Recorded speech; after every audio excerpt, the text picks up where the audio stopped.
Hey, this is Max from Arkells, and these are my Marquee memories.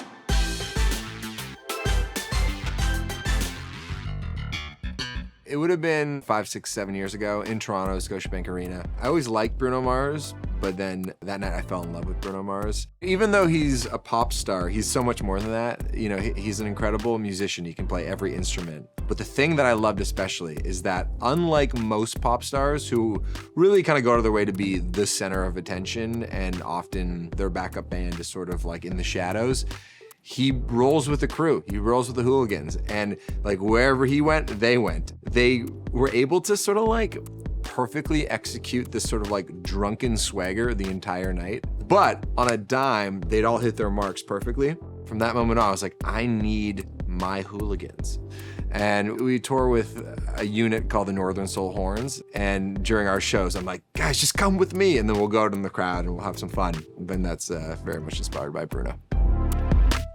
The most recent time I saw Beyoncé was on this latest tour in Toronto at Rogers Centre. She's able to be like so many things at once in a show. The warmth she exudes, but she's also so fiery. But my favorite part of this set is when she was doing Love on Top, and she basically, the band stops, she just holds out the microphone, and the audience, there's like 50,000 people there, start doing the key changes.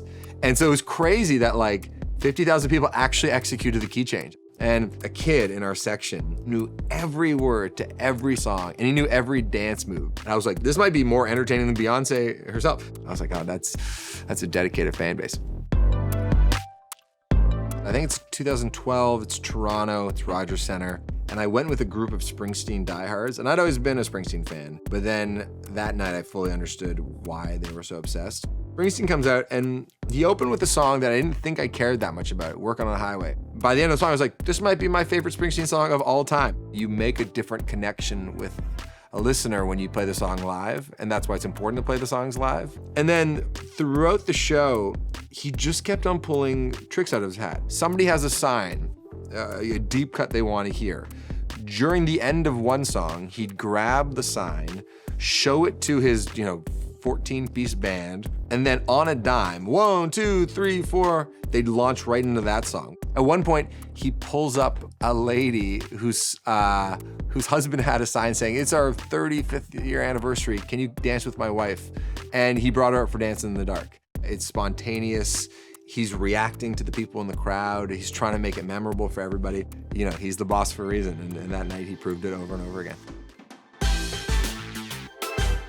Thanks for checking out some of my Marquee memories. Catch us on tour to make some of your own.